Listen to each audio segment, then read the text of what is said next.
When our next Hall of Fame inductee was asked what led him to make his mark on modified pulling despite never owning a competition vehicle, Norm Smith articulated his philosophy this way. If you realistically cannot afford to own a pulling vehicle, then do not put yourself into a financial situation that will hurt you.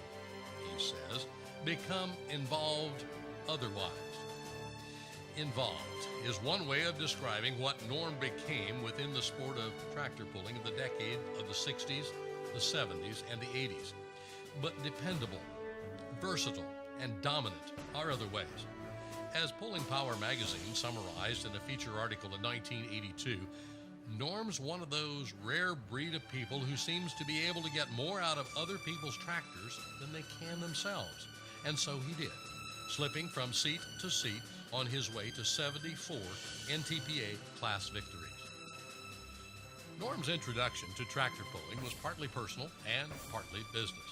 His part-time employment at a small machine shop near Dayton, Ohio, provided him with the time to attend the local drag races, but not enough money to advance beyond the spectator level.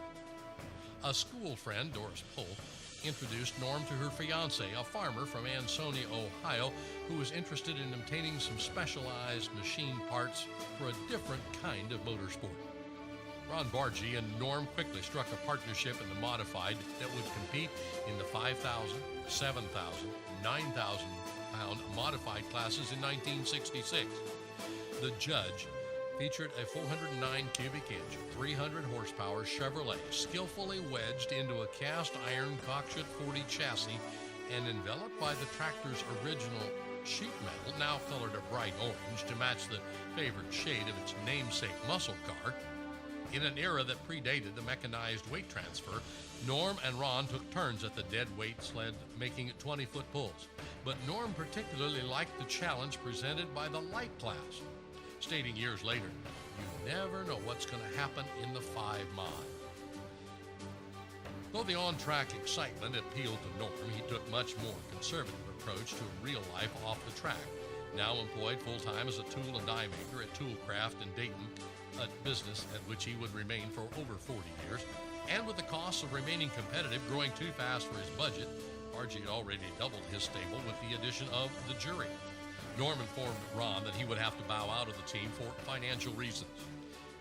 Well, Norm may have declined an ownership stake in Bargy's pulling enterprise, but thanks to his prowess both in the driver's seat and at the workbench, his involvement grew deeper than ever.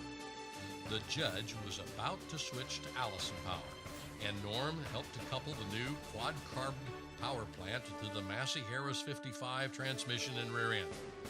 Norm became an integral part of 6 Grand National Modified Championships between 1975 and 1978.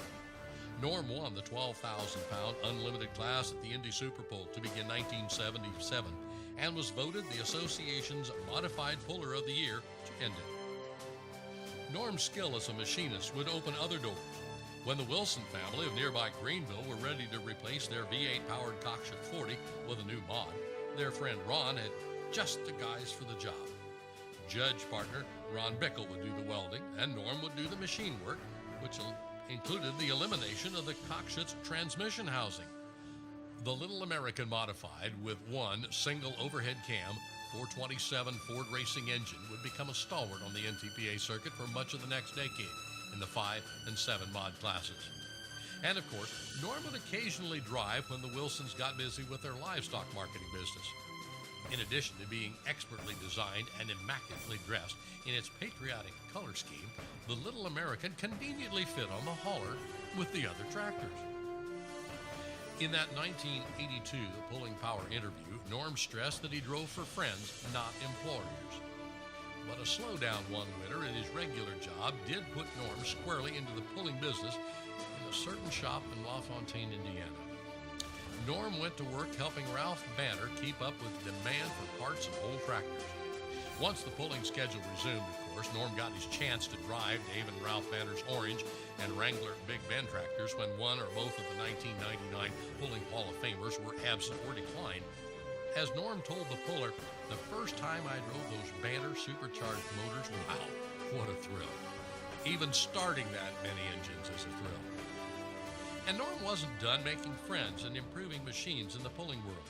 He had a hand in building and driving John Stahl's Triple Aries Northeast Raider, and also piloted Shaw's Allison-powered brown and red modifieds. Pulling Power cites an instance believed to be in 1981, in which Norm drove 2 Banner tractors and 2 Shaw tractors in the same class, and swept the top 4. He declined a request to drive a 5th tractor to help dial in its chassis. It isn't all automatic, Norm confessed. I have to stop and think. Which tractor is this? And what weight class am I pulling in now so I won't pull the tractor in the wrong gear? But instinct, coupled with experience, wins out more often than not. As Norm explained, the secret was to feel through the seat of your pants how the tractor was responding to the track condition and the sled settings, regardless of what the motor was up in front. The horsepower makes it all work. It's hard to tell someone how to drive a tractor. You have to feel the experience. Shaw, a 2005 Hall of Fame inductee, is quoted as saying of Norm, "He has that touch that makes him what he is, one of the best drivers in the sport." Explained Norm to Pulling Power, "I don't mind playing hard, but when play becomes a full-time job, it isn't play anymore. And I don't want to work this hard at anything to be played." Well, during the heyday of the Banners, Norm certainly got plenty of playtime. Each of the tractors he regularly steered competed in 2 or 3 classes, which necessitated the addition or subtraction of engines and cast iron ballast. That was a lot of motors to pull out and put in and weights to sling, recalled Norm. And between Grand National, regional, and state level opportunities, pulling consumed 3 to 7 nights of a typical week. At Ralph's insistence, Norm was paid a percentage of the purse the tractors earned. How could you get any better than that, Norm told the puller, when you got to do something you wanted to do and got paid for it? Pulling Power reported that Norm took turns driving super stocks and minis, but it was the modified that he got the most out of, with 74 grand and regional national wins over 9 seasons. He had the most success at Kankakee, Illinois, with 6 wins, but followed closely behind was the Ohio State Fair Pull, where he had 5. Victories at Bowling Green, Ohio in 1976 and in 1984 essentially bookended his career. He told the puller that one of the wins which he was most proud of was in muddy Ottawa, Ontario in 1977, when he drove a sputtering, underpowered Jury. It did not spin the tires, but it pulled the load. Surprisingly, it won. It's always fun to do well with an underdog tractor. Another point of pride was an unexpected win in 1982 in Toma, Wisconsin's 12,200-pound unlimited class with Shaw's greatly out-horsepowered, twin-turbocharged, single Allison entry. Norm has an appreciation for the changes in the sport since the era when he rode so many saddles. There are a lot of really nice work done in building today's tractors, he told the puller. Today's tractors would be a fun ride as it's a speed race rather than a pulling race, and he would not turn down an opportunity to drive a modern modified. He's also thankful for the fans. "I'm happy we have good spectators, as otherwise there would be no sport." Just as quickly, he admits that he himself is a poor spectator, only to sit and watch a class of mods or unlimited before feeling compelled to walk around and visit with the puller. Or participate himself, as he did 2 summers ago, by driving Gaylord Zeckman's twin 440 Dodge Modified in the National Tractor Pulling Legends exhibition. As Pulling Power noted, there are few in the sport that have the reputation of Norm Smith. He is quiet, friendly, and, they lamented, even a little underappreciated by most spectators. Indeed, in our motorsport, humility and a helmet can collude to hide from the fans' view and consciousness the most important contributor to a winning performance, the driver. Tonight, let us, as spectators, competitors, and custodians of our sport, extend our appreciation to the indispensable Norm Smith, driver extraordinaire.